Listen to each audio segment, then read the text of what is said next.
We'll all be better off once the Bastion is complete.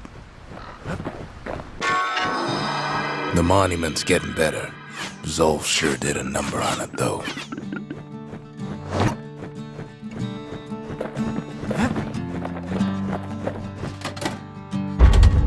Seems the gods recommended this place to all their friends. Fixed that thing right up, didn't we? Made these goings-on a little livelier.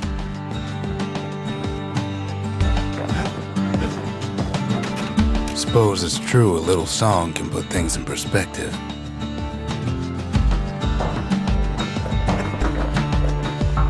Just a couple shards left.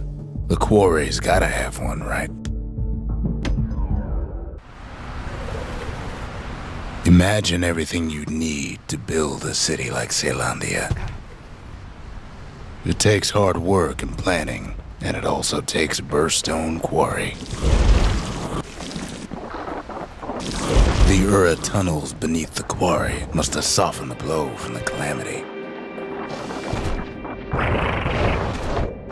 Same goes for its natives, rattletails.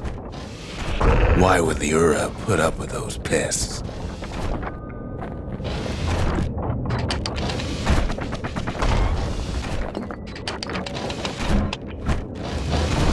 Rattletails ain't the worst of it either, but more about that in a little bit.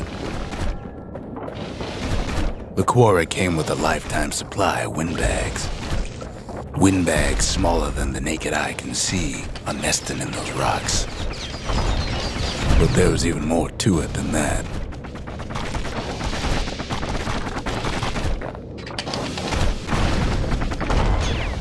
Not only are these rocks a source of life, we found that the oldest ones remember things.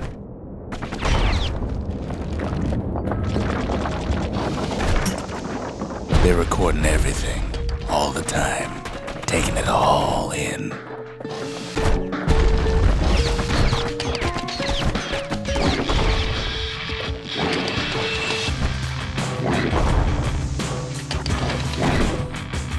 No wonder all those beasts were drawn to the quarry. The rocks were calling them.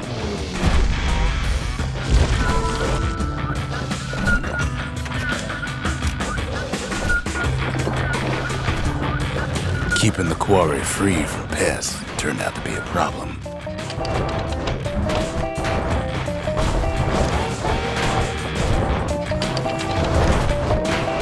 Windbags tended to the rocks, so we had to keep the rattletails at bay. Without those windbags, the quarry might not have its special qualities. Now, why would the Ura sell off such a fascinating place? The Ura always were a superstitious lot. Might be the gods told them the quarry's bad news. In any case, it's fair to say the quarry was a godsend. Those rocks, all polished to a mirror sheen. The largest ones, you know as cores. A single core could keep the lights on in an entire city district. The smaller ones, we call them shards.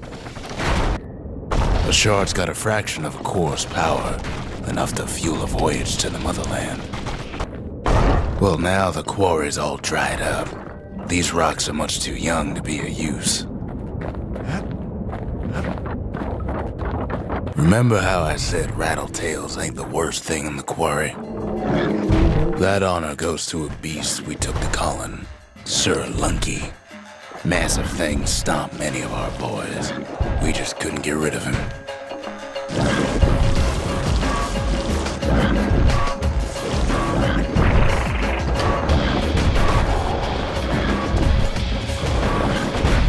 Hard times in the quarry these days. We never could get stubborn old Lunky to leave the quarry alone.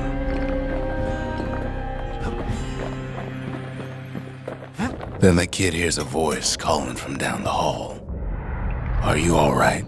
it says.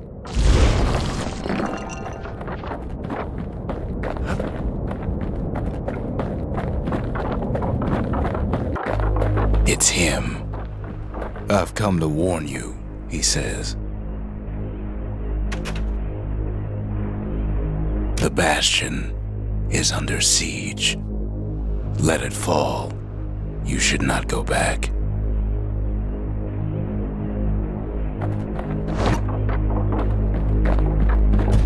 Kid hears him, but he ain't about to be deterred. If that's the way it is, he says, then I won't stop you. Because my countrymen will.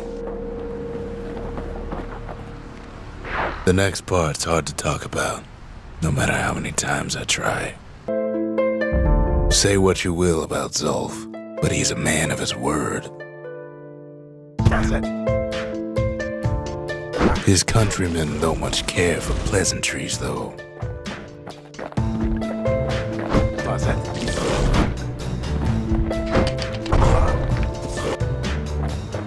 Zulf showed him the way here, and here they came to take revenge. They got inside the Bastion and shut the door. Kid's gotta go in through the back.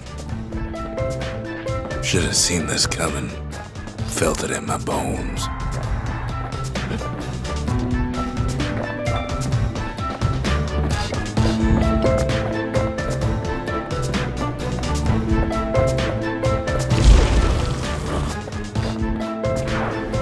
Unfortunately, they broke in and they started digging their holes. Something wrong sprung out of those holes, and it's eating away at this place. We tried to stop them, but we needed help.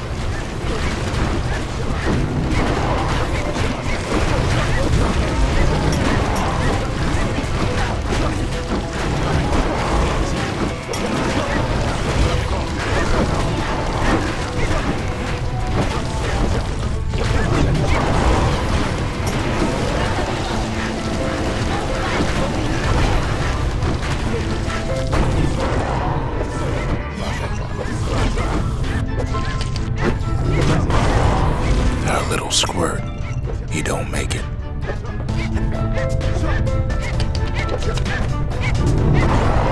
Somehow, some way, he sends those Ura packing. Problem is, it didn't matter. Zulf's plan worked. We find each other as the dust settles. Then I tell him why the Ura came. To get us back. For the calamity. It was Ceylandia's master plan to wipe the Ura out. But part of that plan backfired, didn't it? If only Zulf knew the whole story. What were we to think? They must have got her, taken her back to her rightful home. The shards can put this disease in remission, but there's only one cure. We need to finish what we started.